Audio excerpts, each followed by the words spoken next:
아멘. 오늘 이제 웨스트민스터 신앙고백서 10장 효력 있는 부르심에 대해서 우리 함께 배우겠습니다. 쉽게 말하면 이런 것입니다. 왜 같은 시간, 같은 장소, 같은 말씀을 듣는 사람들 안에서 어떤 사람들은 예수님을 믿고 구원받는데 어떤 사람들은 왜 예수님을 믿지 못하고 구원받지 못하는 것일까? 오늘 이제 이 10장에서는 우리가 그것에 대한 답을 찾아갈 수 있는 시간입니다. 자, 여러분, 신앙고백서 이제 10장부터는요 17장까지 우리의 구원이 우리에게 어떻게 이루어지는지를 보여주는, 밑에 이제 표가 나와 있죠, 구원의 서정을 다루는 파트입니다. 이 10장부터 17장까지는 하나님께서 우리를 위해서 이루신 그 구원이 우리에게 어떻게 적용되고 이루어지는지를 이제 보여주는 파트입니다. 자, 이것을 밑에 보시면 구원의 서정 혹은 구원의 길, 구원의 순서라고 부르는데요. 자, 여러분 한번 순서를 보십시오. 효력 있는 부르심, 그 다음부터 한번 읽어주실까요? 그 다음 뭐죠? 칭의, 그 다음은요?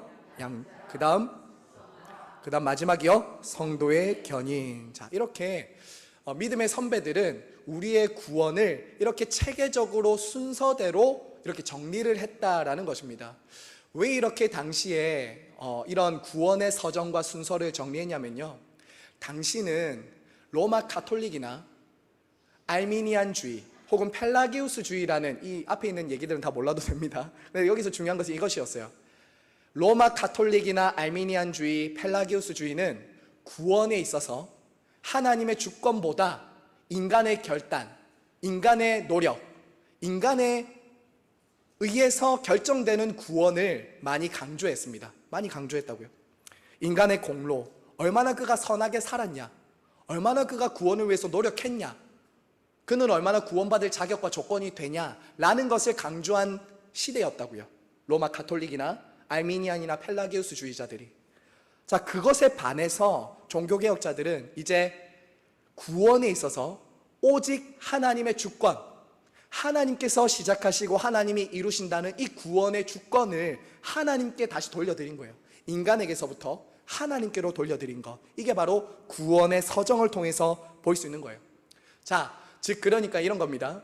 구원은 인간의 선택이나 결심이나 열심이 아니라 오직 하나님께서 우리를 위해서 하신 일과 그분이 우리에게 적용시켜주는 그 사역으로 우리의 구원이 처음부터 완성까지 이루어진다. 이것이 바로 종교개혁자들이 구원의 서정을 정리한 이유입니다. 자, 여러분 밑에 보시면 구속의 적용을, 그래서 제일 중요한 게 뭐냐면요, 바로 성령의 사역입니다. 성령의 사역. 자, 여러분, 우리는 앞서 8장에서 무엇을 봤냐면요, 중보자 예수 그리스도를 봤습니다. 그렇죠? 구원에 있어서 여러분 제일 결정적인 것이 무엇입니까? 우리의 구원을 위해서 제일 중요한 게 무엇이냐면, 우리가 하나님을 위해서 무언가 하는 것이 아니라 하나님께서 예수 그리스도 안에서 우리를 위해서 어떤 일을 하셨는가, 그것이 구원에 있어서 결정적인 거예요. 그게 8장에서는 그리스도의 중보 사역, 십자가의 죽으심과 부활하신 그 사역이 8장에 나왔어요. 자, 그러면 그리스도의 중보자 되신 이 사역은 우리의 구원에 있어서 결정적인 사건입니다. 그렇죠? 2000년 전에 십자가에서 우리를 위해서 죽으신 그 그리스도의 사역이 결정적인 우리의 구원을 위한 필요 조건입니다. 자, 그러면 또 하나 반드시 없어서는 안 되는 사역이 있어요. 그게 뭐냐면 바로 오늘 보게 될 성령의 사역이에요. 성령의 사역. 이 구원의 서정은 성령께서 이제 그리스도께서 이루신 그 일을 신자 개개인에게, 저와 여러분에게 어떻게 적용시켜 가시는지를 보여주는 것이 바로 이 구원의 서정입니다.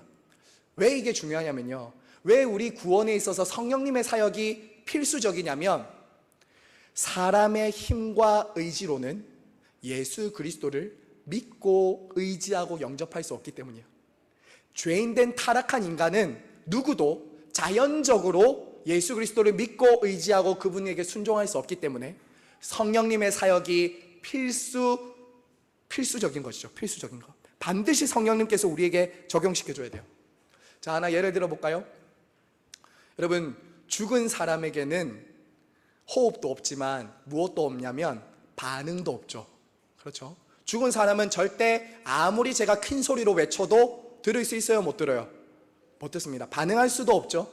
죽은 사람은 반응할 수 없어요. 응답할 수 없습니다. 마찬가지예요.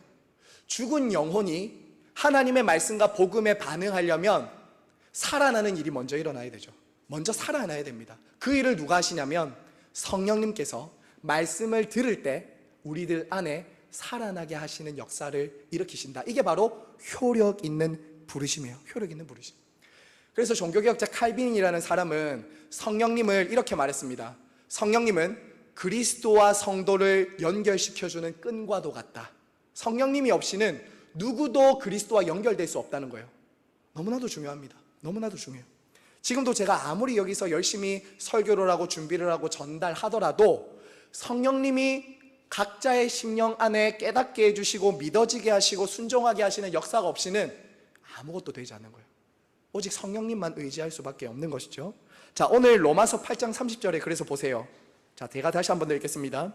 또 미리 정하신 그들을 또한 어떻게 하신다고 하죠? 부르시고 부르신 그들을 또한 의롭게 하시고 의롭다 하신 그들을 또한 영화롭게 하신다. 여기서 부르다는 것, 여기서 부르신다는 게 뭘까요? 그냥 문민아, 우리 종이야 이렇게 부르는 게 아니에요. 여기서 부르는 건 이런 거예요. 그 사람 속에서 하나님의 생명을 주심으로 그가 하나님 아버지의 음성을 듣고 반응할 수 있도록 하는 효력 있는 부르심, 효력 있는 부르심을 말하는 거예요. 그냥 부르는 게 아니라 죄인이 예수 그리스도의 복음에 반응할 수 있도록 성령께서 역사하시는 효력 있는 부르심, 이것을 부르시고라는 거죠. 그리고 이 부르심은요, 성령님이 한번 그 사람 속에서 부르시면 성도의 견인까지 끝까지 갑니다. 여기서 부르신 자들을 의롭다 하시고 의롭다 하신 이들을 영화롭게 하신다는 게 무슨 말이냐면, 부르신 자들을 포기하시는 것이 아니라 효력 있는 부르심이 있는 사람들은 반드시 영화롭게까지 나아간다는 거예요. 반드시 가게 돼 있어요. 반드시. 오직 성령님만이 죽어있는 영혼에게 생명을 주시고 예수님을 믿게 할 수 있다라는 것이죠. 자, 이것을 가리켜서 성령님이 우리 안에 생명을 주시는 것을 가리켜서 두 글자로 뭐라고 하죠? 성령님이 우리 안에 생명을 주시는 것, 조금 어려운 말로 이걸 거듭남이라고도 표현하고, 거듭나는 것을 한자로 하면 중생이라고 하죠. 그렇죠. 중생이라고 하죠. 거듭난다, 이걸 중생이라고 해요. 근데 신앙고백서에는 중생이라는 과정이 없습니다. 중생이라는 과정이 없는데, 성령께서 중생하시는 것을 신앙고백서는 다루지 않지만 중생할 때 나타나는 그런 변화들을 신앙고백서는 잘 말해주고 있어요. 그렇게 해서 보면 되겠습니다. 자, 그러면 이제 본론으로 들어가겠습니다. 그러면 효력 있는 부르심이라는 것은 무엇인가 우리 한번 보겠습니다. 자, 2번으로 넘어와서요. 자, 기본 정의를 한번 살펴보죠. 기본 정의. 자, 누가 언제 어디서 이렇게 제가 정리했는데요. 제가 앞에 있는 질문을 하면 여러분이 뒤에 한번 읽어 주십시오. 자, 누가 언제 부르시죠? 자, 누구를 부르십니까? 무엇으로 하나님이 부르시죠? 어디로 하나님은 부르십니까? 죄와 사망에서 은혜와 구원. 그럼 어떻게 부르시죠?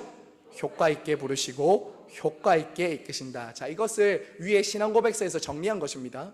자, 여러분, 이 시간이 조금 어쩌면은 생소한 단어들, 어려운 단어들이 막 나올 수 있지만 우리 오전 예배 설교의 말씀을 좀 이어서 한번 생각해 보시면, 초대교회 성도들이 성령이 임했을 때 제일 먼저 변화됐던 것은 말씀에 대한 갈망이라고 했습니다. 그렇죠? 지금 다 잘 집중해서 들어주셔서 감사한데, 이 구원의 서정만큼은 여러분이 꼭 이걸 잘 정리해 두셔야 돼요. 그러면 자꾸 이단들의 가르침에 속습니다. 이단들이 와서 한 번씩 묻거든요. 당신이 구원받은 날짜가 언제입니까? 거듭난 날짜를 아십니까? 이렇게 막 물어온다고요. 그럼 우리 안에 이 구원의 서정이 딱 정리되어 있어야지 그런 2단, 3단에게 안 빠질 수 있는 거죠. 자, 그래서 한번 잘 정리가 되면 좋겠습니다. 자, 여기서 기본 정의에 제일 중요한 것은 부르시는 주체가 누군가예요. 우리가 하나님을 먼저 부르는 게 아닙니다. 성경은 우리가 하나님을 먼저 부르시기 전에 그분이 먼저 정하시고 우리를 부르셨다라고 말해요. 구원의 주체가 누군가? 바로 하나님입니다. 하나님.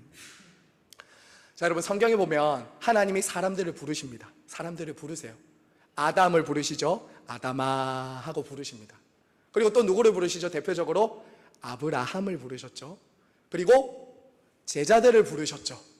하나님이 누군가를 구원하시고 그를 통해서 일하실 때는 항상 먼저 부르시는 일이 있다고요. 부르시는 일. 그리고 그 하나님의 부르심에는 반드시 효력이 있습니다. 사람이 부르면 효력이 없을 수도 있거든요. 여보게, 자네, 누구 아무개야 부르면은 효력이 안 나타날 수도 있어요. 내 말을 안 들을 수도 있잖아요. 그런데 성령님이 하시는 이 효력 있는 부르심, 하나님의 주권적인 부르심은 반드시 효력을 가지게 된다고요. 그 효력은 뭐다? 구원이에요. 구원이라는 효력을 가지고 온다 하는 거죠. 자, 여러분, 이런 질문 한 번씩 해보신 적 없으세요? 왜 어떤 사람들은 예수님을 믿는데 어떤 사람들은 예수님을 믿지 않을까? 왜 나는 예수님을 믿게 됐고 저 사람은 아직도 예수님을 믿지 않을까? 여러분, 여기에 대한 여러분은 질문은 어떻게 대답하십니까? 왜 어떤 사람들이 예수님을 믿고 어떤 사람은 똑같은 시간 똑같은 장소에서 설교를 듣고 있는데, 복음을 듣는데 왜 어떤 사람은 구원받고 어떤 사람은 구원받지 못할까? 자, 예수님을 믿고 구원받기 위해서는 제일 먼저 해야 될 게 뭐예요? 제일 중요한 기초적인 것은 예수님이 우리를 위해서 무슨 일을 하셨는지 들어야 되죠. 들어야 됩니다. 구원은 예수님이 하신 그 일, 십자가 사건을 들음으로 우리에게 먼저 전해지는 거죠. 전해지는 겁니다. 자, 그런데 똑같이 예수님의 십자가 구원 복음을 들었어요. 그런데 어떤 사람들은 믿고 어떤 사람은 안 믿는 거죠. 여기서 첫 번째 중요한 건 뭐냐면 전도자들을 통해서 예수님은 지금도 복음을 전하고 계신다는 거예요. 전도자들을 통해서. 전도가 때로는 굉장히 미련하잖아요. 예수님을 믿으세요. 예수님 믿으면 구원 받습니다. 굉장히 단순한데 미련하게 보이잖아요. 그런데 고린도전서에서 뭐라고 말해요? 전도에 미련한 것으로 하나님은 구원하시기를 기뻐하셨다라고 말해요. 전도는 굉장히 미련한데 그 미련한 도구를 통해서 하나님이 구원을 하신다고요. 여러분, 전도해 보셔서 아시지만 전도하면은 두 부류로 나눠지잖아요. 어떤 사람은 복음을 환영하고 믿고 영접합니다. 어떤 사람들은 근데 거부해요. 지난주 중에 저희 아이들이 이제 아내와 함께 여기 온천천에 가서 전도를 했거든요. 이렇게 복음 이거 저희 티슈 만든 거 가지고 막 나눠줬는데 아이들이 저녁마다 나가자는 거예요. 나가자고 해가지고 이제 나갔는데 아이들이 상처를 많이 받았습니다. 상처를 많이 받았어요. 나갔는데 어떤 사람들이 아이들이 줬는데도 막 아이고 막 됐다, 니나 잘 믿으라 막 이러면서 이제 안 받는 거예요. 또 운동하니까 뭐 그거 좀 걸리적거릴 수도 있고 하니까 안 받는 거 이해는 하는데 그 다음부터 아이들이 나가자 이러면 안 나가 이러더라고요. 그때부터 안 가, 아빠 엄마 가 이러더라고요. 야, 왜 똑같이 예수님을 믿으라고 전도도 하고 교회 다니세요 이런 애들 참 안 믿을까? 성경에 보면 딱 두 부류의 사람들로 나눠져요. 그래서 예수님의 복음 전도도 믿었던 사람이 있고 안 믿었던 사람이 있어요.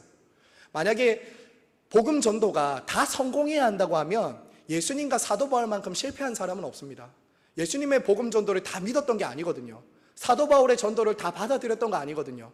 어쩌면은 복음 전도는 많이 실패할 만큼 미련한 것일 수도 있어요. 하지만 성령님이 역사하면 어떤 일이 일어나냐면 그 어린아이의 손에 들려졌던 그 물티슈 받고 집에 가서 있는데 그 밑에 문구가 있잖아요. 티슈로는 닦을 수 없는 눈물이 있습니다. 하지만 예수님이 당신의 눈물을 닦아주십니다. 이 문구 한마디에 마음이 확 녹아내리고 그 다음에 자기를 그렇게 전도했던 동생에게 전화해서 야야 네 어디 교회 다니노? 나도 좀 가보자 이렇게 하는 거죠. 그런 일이 일어날지 모르는 거예요. 성령님이 역사하시면 일어나는 것이라는 거죠. 자, 여러분, 그렇기 때문에 우리는 외적인 부르심과 내적인 부르심에 대해서 좀 이해를 하셔야 됩니다. 자, 3번으로 넘어갈게요. 자, 3번으로 넘어가면 제가 외적인 부르심과 내적인 부르심으로 나눴어요.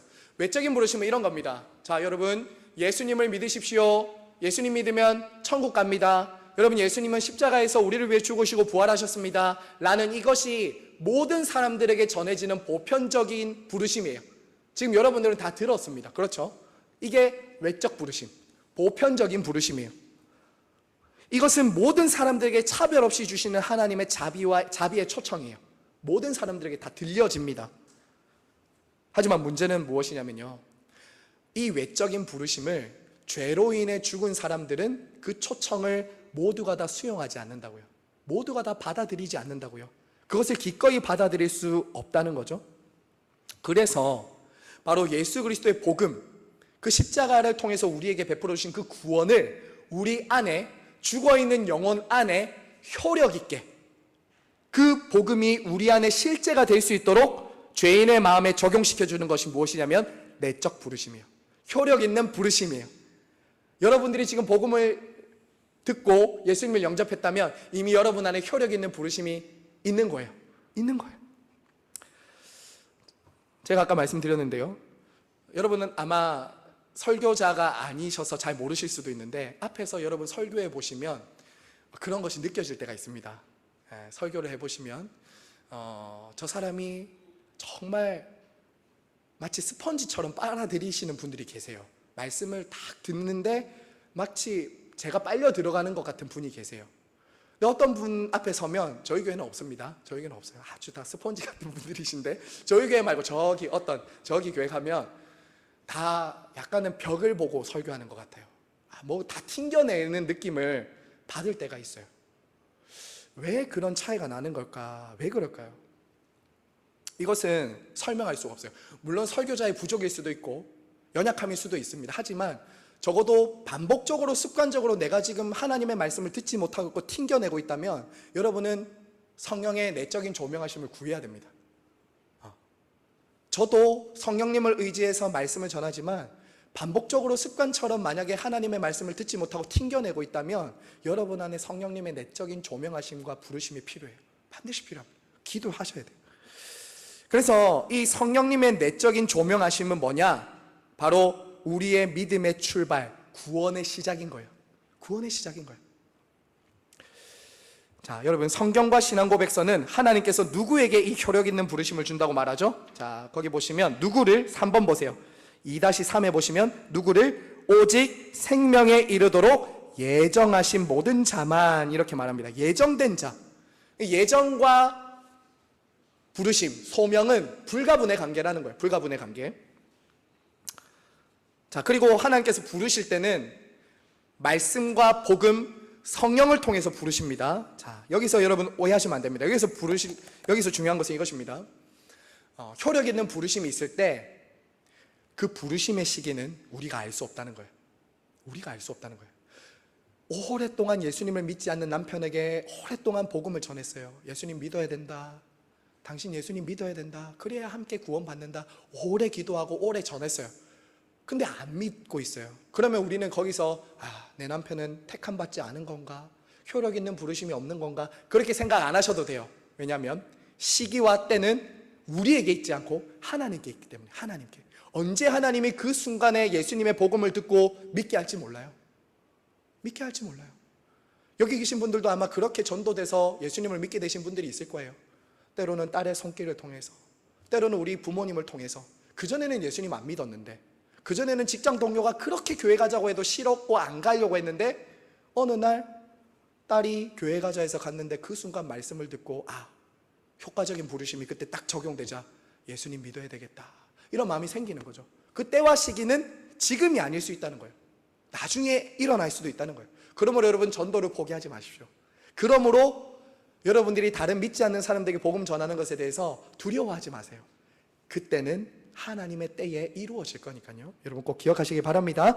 자, 그럼 네 번째로 들어가세요. 네 번째. 효력 있는 부르심의 적용입니다. 자, 적용. 자, 어떻게 적용이 일어나냐면 1항 중간에 한번 보십시오. 자, 그 네모 박스 있죠? 한번 같이 한번 읽어볼까요? 곧 그들의 지성. 시작. 하나님의 일을 돌처럼 굳은 마음을 제거하시고 그들의 의지를 새롭게 하셔서 전능하신 그들이 선한 것을 정하시고 그들을 예수 그리스도께로 효과 있게 이끄신다. 자, 여기서 제가 밑줄 친 부분을 한번 보시면 지성, 마음, 의지, 이 모든 세 가지는요 영혼의 기능입니다. 영혼의 기능. 우리의 영혼의 기능은 타락하기 전에는 어땠죠? 하나님의 뜻을 잘 이해하고 거기에 순종하고 반응하는 지정의였어요. 지정의였다고요. 그런데 타락한 이후에 인간은 어떻게 됐냐? 그 기능을 상실했어요. 하나님에게 반응할 수도 없고 하나님의 뜻에 순종할 수도 없고 하나님을 알 수도 없는 그런 캄캄한 상태 가운데 있게 되었다는 겁니다. 하나님께 반응할 수 없는 죽은 상태가 되었어요. 성경은 죽음에 대해서 두 가지로 얘기한다고 했죠. 심장과 호흡이 끝나는 죽음도 죽음이지만 하나님과의 관계 단절도 죽음이에요. 살아있으나 죽었다는 것은 바로 영혼이 죽은 거죠. 영혼의 기능이 죽었다는 거예요. 이 마음, 지성, 의지. 이것이 다 죽어버렸어요. 자, 그런데 성령께서 우리 죄인된 사람의 마음에 딱 역사하실 때 어떤 일이 일어나냐면 지성이 밝아져요. 지난주에 우리가 들었던 말씀처럼 영적인 지각이 주어져요. 내가 죄인이었다고? 그전에 한 번도 죄인이라고 생각 안 해봤어요. 그리고 예수님이 하나님의 아들이심과 그분이 나의 죄를 위해 죽으신 것도 들어서 알았지만 그것이 내 지각으로 진짜 믿어지고 깨달아지진 않았어요. 지각이 어두워졌다고요. 근데 성령님이 딱 밝혀주시자 내 죄 때문이구나, 나 때문이구나 알게 되는 거예요. 지각이 생기는 거예요. 그리고 굳은 마음이 제거돼요. 이 굳은 마음이라 하는 것은 하나님께 순종하지 않는 강팍한 마음, 하나님의 말씀에 굽어지지 않는 강팍하고 돌 같은 마음들, 이게 제거된다고요. 그리고 어떻게 되냐면 하나님의 말씀에 부드럽게 순종하고 싶어하는 마음을 우리 안에 주십니다. 이걸 성령님이 하신다고. 성령님이 하신다고. 그리고 그걸 거부하지 않고 환영하고 받아들이죠. 기뻐하죠. 이게 바로 효력 있는 부르심이 있을 때 나타나는 반응이라고요. 자, 제가 한 가지 예를 구체적으로 들어드릴게요. 지난주에 제가 향상교회 한 제자의 소식을 듣게 됐어요. 한 제자의 소식을 듣게 됐는데 작년에 만났던 친구거든요. 제가 중학교 1학년 때 이제 작년에 향상교회에서 가르쳤던 친구였어요. 근데 그 친구를 맡았던 담임 선생님이 저한테 연락이 오셨어요. 이 친구가 이번 수련회 때 예수님 만났다고 연락을 하시면서 그 친구의 간증문을 저한테 보내시는 거예요. 제가 그 친구의 허락을 받아서 이 친구의 간증문을 한번 읽어드릴 테니까 효력 있는 부르심의 관점으로 이 간증문을 한번 들어보십시오. 제가 한번 읽어드릴게요. 중학교 2학년 친구입니다. 안녕하세요. 유자민입니다. 제가 이번 수련회로 은혜 받은 걸 간증해 보려고 합니다. 일단 어떤 마음으로 제가 이번 수련회에 갔냐면 은혜를 받으러 가는 것도 맞지만 놀러 가고 싶은 마음이 더 컸던 것 같습니다. 이런 마음으로 이번 수련회에 갔었는데 1일차 저녁 집회 때 최철규 작가님의 간증을 듣는데 원래라면 잠을 자거나 딴짓을 했을 텐데 예배를 드리면서 이상하게 처음으로 그 긴 시간 동안 한 번도 졸지 않고 다 들었습니다. 들으면서 하나님은 정말 존재하는 걸까? 저게 정말 사실일까? 처음 본 사람인데 거짓말을 안 한다고? 저 말이 사실인 걸 어떻게 믿지? 라는 생각이 계속 들었습니다.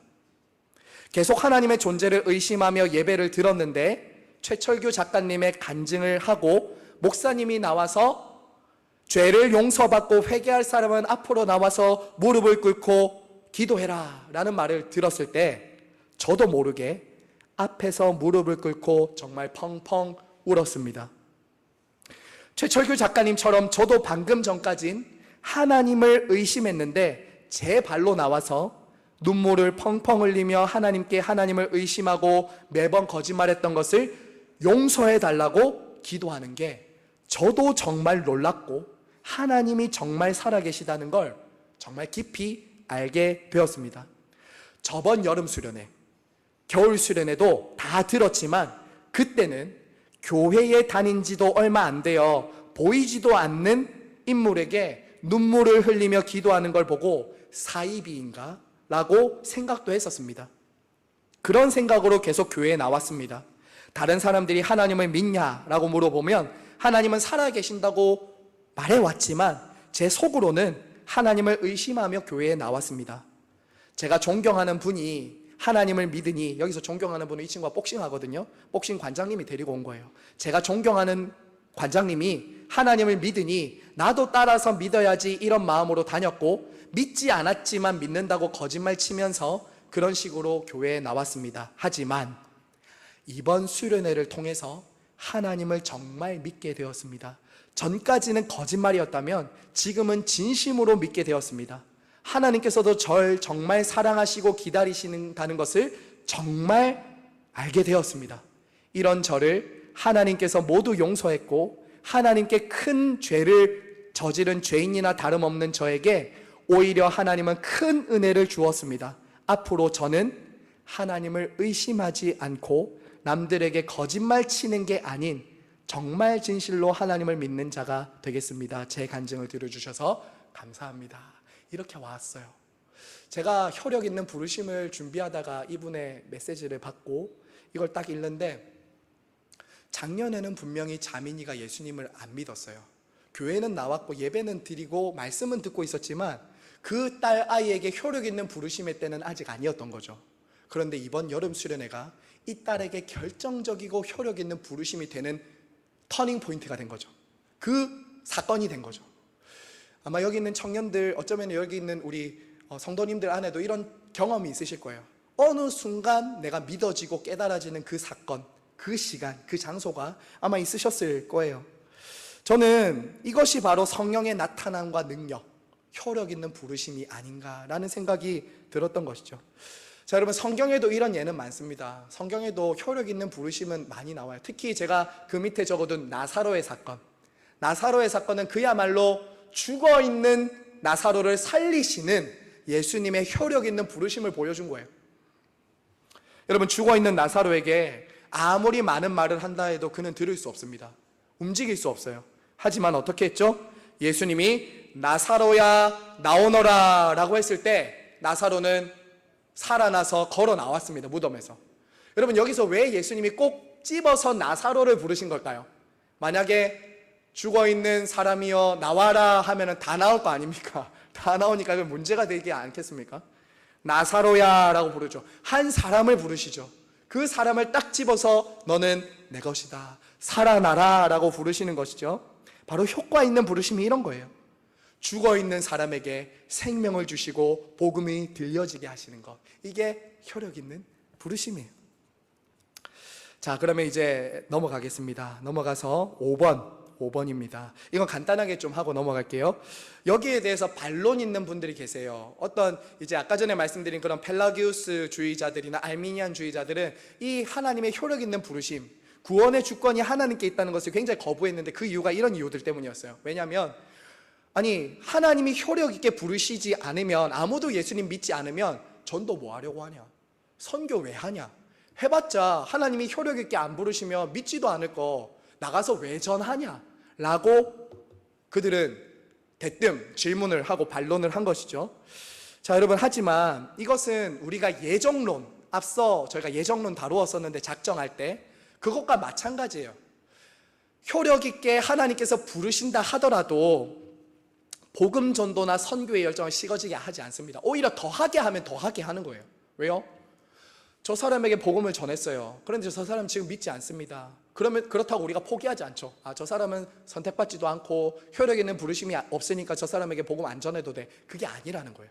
오히려 효력 있는 부르심을 믿기 때문에 언젠가 내 남편에게, 언젠가 저 사람에게 예수 그리스도께서, 성령께서 역사하셔서 저 사람이 믿게 해주실 그때까지 포기하지 않는 거죠. 오히려 선교와 전도를 더 열심히 있게 하게 만드는 게 효력 있는 부르심이에요. 그러므로 이런 반론은 수용할 수 없는 것이죠. 그리고 아까 말씀드린 것처럼 여러분, 전도에 대해서 두려워하지 마세요. 왜냐하면 우리가 자꾸 전도를 두려워하는 이유는 이것 때문이에요. 거절당하는 것 때문에. 내가 전했는데 저 사람으로부터 거절당할 것 때문에 우리가 자주 전도를 좀 두려워하는 것 같아요. 근데 여러분, 아까 말씀드린 것처럼 만약에 거절당하는 걸로 치면 예수님이나 사도 바울이 제일 많이 거절당했어요. 전도에는 거절당하는 것이 당연합니다. 사실은 당연해요. 만약 내가 전도한 사람마다 다 예수님 믿고 영접했다면 그런 일은 잘 일어나지 않아요. 모두가 다 죄인이기 때문에 잘 일어나지 않아요. 가는 곳마다 핍박과 거절이 있을 수 있어요. 하지만 전도의 핵심은 이겁니다. 여러분, 오해하시면 안 돼요. 전도의 핵심은 저 사람이 내가 전한 복음을 들었냐 안 들었냐, 받아들였냐 안 들였냐가 전도의 성패가 아닙니다. 전도자의 사명은 뭐냐? 전하는 거예요. 전했으면 끝이에요. 전하는 것까지만 우리가 하는 거예요. 효력 있는 부르심은 누가 하세요? 하나님이 하세요. 믿음을 주실지 안 주실지는 나는 몰라요. 하지만 전하는 거예요. 왜? 그 일을 위해서 나를 부르셨으니까. 그게 부르심이에요. 그러면서 여러분, 전도에 대해서 거절감을 무서워하지 마세요. 전도 거절당할 수 있습니다. 하지만 여러분이 실패한 게 아니에요. 원래 복음이 그런 거예요. 하지만 효력 있는 부르심이 있다면 물티슈 한 장에도 어떤 사람은 예수님 믿게 돼요. 어떤 사람은 단순한 복음, 장례식장 가서 고인 앞에서 생각에 잠겨있는 사람에게 그동안 살아왔던 삶을 들어주면서 그 다음은 영원히 있어, 그 다음은 영원히 있어 라고 말해주는 그 한마디에 예수님 영접하는 사람도 있어요. 자, 두 번째는 보면요, 불신앙의 책임을 하나님께 돌려요. 자, 이런 반론도 있어요. 야, 그러면 효력 있는 부르심을 하나님이 주시지 않았으면 그거 하나님 탓 아니냐. 모든 사람 다 믿게 해줘야지. 예수님 전하면 모든 사람 다 믿게 해줘야지. 효력 있는 부르심 없다고 해서 지옥에 던지는 거 하나님 그거 너무하신 거 아니냐. 이거는 제가 앞서도 말씀드린 예정과도 같은 겁니다. 예정 때도 말했죠. 이거 하나님 탓을 돌릴 수 없어요. 왜냐하면 복음을 배척하는 것은 그 사람이지 하나님이 그렇게 하신 게 아니라고요. 그 사람의 죄와 완고한 마음이 복음을 거절한 것이 지옥에 가는 책임이 있지, 하나님의 부르심, 하나님의 말씀은 그에게 끊임없이 전달되고 있었다고요. 거절하는 그 사람 책임입니다. 이것을 하나님께 책임을 돌려서는 안 돼요. 예수님을 믿지 않음으로 영원한 형벌에 가는 것이고, 하나님은 여전히 그를 사랑하셔서 여러 가지 방편과 도움으로 그에게 지금도 자비의 손길을 내미신다고요. 그걸 하나님 탓으로, 불신앙의 탓을 돌리면 안 되는 거죠. 자, 마지막 세 번째, 효력 있는 부르심은 때때로 이렇게 오해를 하기도 합니다. 인간을 굉장히 수동적으로 만든다. 아니, 어떻게 해서든지 예수님 믿겠지, 어떻게 해서든지 간에 하나님이 효력 있는 부르심 주면 믿는 거 아니야? 라고 하면서 인간을 굉장히 수동적으로 만드는 거죠. 하지만 그렇지 않습니다. 정말 효력 있는 부르심이 작용하기 시작하면 어떤 일이 일어나는지 아십니까? 그 사람 마음 가운데 하나님을 사모하는 마음을 주세요. 하나님께 가까이 나아가고 싶은 마음을 주신다고요. 절대 강요하지 않고 강제하지 않지만 성령의 효력 있는 부르심이 있을 때 사람은 결코 나무 아래서 사과가 떨어지기를 기다리는 일이 없다고요. 성령이 그 사람 속에 역사할 때 어떤 일이 일어나요? 말씀을 사모하는 마음 주세요. 하나님께 어떻게 하면 가까이 갈 수 있지? 내 영혼은 어떻게 하면 구원받을 수 있지? 라는 영혼의 떨림과 몸부림이 일어나기 시작한다고요. 절대 수동적이지 않습니다.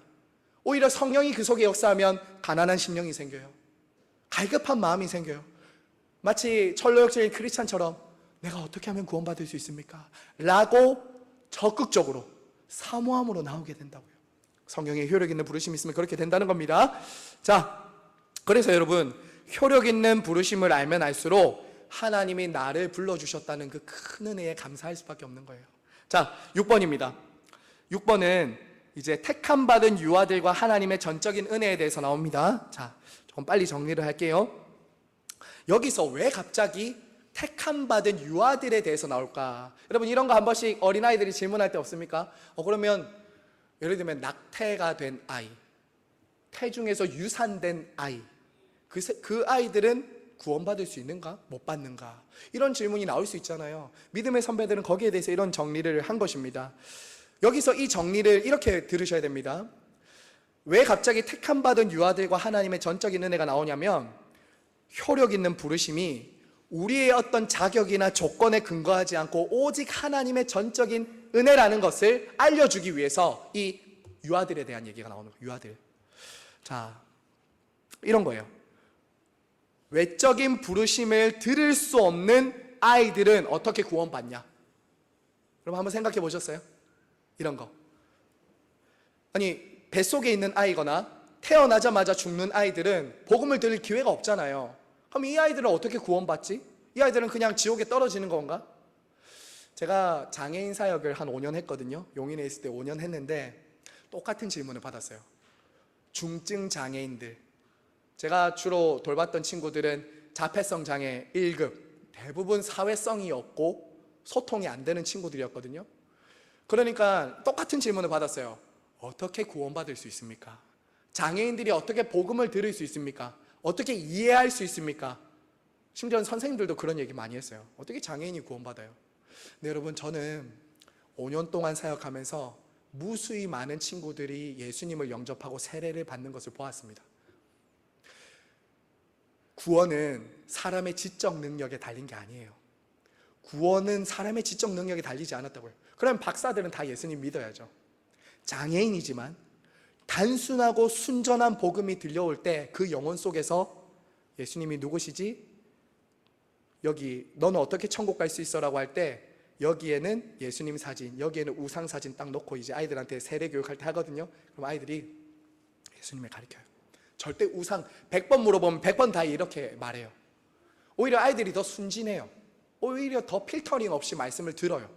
너무나도 단순하게 예수님 딱 믿고 결정하거든요. 자, 그러면 유아들은 어떻게 되냐? 그것은 이렇게 말하고 있죠. 원하시는 때와 장소와 방법으로 역사하시는 성령을 통해 그리스도로 말미암아 중생한다. 자, 왜냐하면 원죄 교리를 우리가 배웠듯이 원죄를 가지고 태어나는 아기가 죽어. 그러면은 죄 가운데 죽는 거니까 지옥 가는 거 아니냐? 근데 그게 아니라는 거예요. 두 가지를 분명히 정리합시다. 첫 번째는 그 아이가 선택받았는지 선택받지 않았는지 우리는 알 수 있습니까? 없습니까?